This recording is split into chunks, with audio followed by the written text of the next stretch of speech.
nire-reciprocate yung pagmamahal na binibigay mo. Ito na.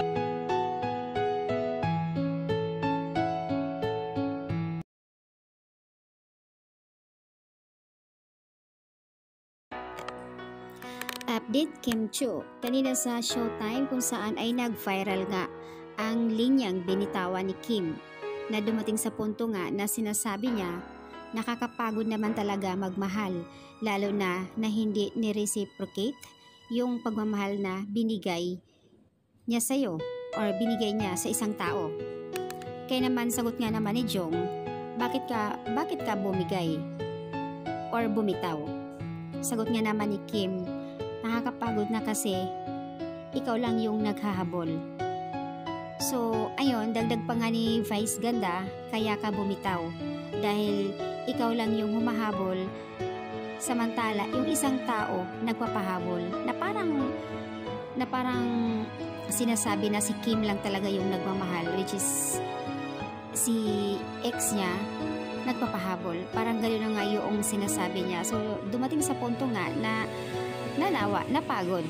Kasi gano'n naman talaga ang tao eh. Kapag ikaw lang yung nagmahal, yung isa bumitaw na, parang maisipan mo talaga na hindi talaga dapat na ipatuloy. Kasi parang walang lumalaban, dapat kayong dalawa nagmamahalan sa isa't isa. Kung ikaw lang yung naghahabol, like sinasabi ni Kim kanina, na yung isa mayroon na pala, kaya bumitaw na. Ang hirap nun. So, ayan, therefore, conclude Kim, totally held na ang puso mo ngayon. Nagawa mo nang magkwento sa past mo. So, meaning, wala ka nang hinanakit at kirot na nararamdaman ngayon. So, ayan, good job. At least, maraming beses naman talaga na sinasabing nilinyahan niya ni Kim na sobrang nasaktan siya, syempre. And sa wakas, maranasan mo na rin yung pagmamahal na mismo ang lalaki ang magbibigay ito sa'yo, na hindi ikaw ang palaging nagbibigay. Diba? Mas maganda kasi yung ikaw yung minahal. Ang sarap sa pakiramdam, diba? Yung magbibigay ito sa'yo na hindi ikaw ang laging nagbibigay nito. Ang sarap talaga sa feeling na ikaw ang hinahabol.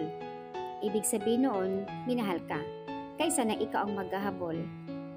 So, time for attention of love. Naka-move on na si Kim kaya okay na, napag-uusapan na yung past. Noon ayaw niya magsalita, tahimik kasi nga medyo toxic pa. So, ayan po yung update. Hay nako Kimi, mabuti na lang at napagod ka na sa kakahabol kay ex. Hayaan mo na, andyan naman si Daddy Pao na sobrang caring, gentleman, napaka-humble at nagmahal sa'yo. Sabi nga nila, wala yan sa tagal na kahit ilang taon na kayo, 12 years na kayo, kung talagang hindi kayo para sa isa't isa, hindi talaga mangyayari yan. Wala yan sa tagal na relasyon eh.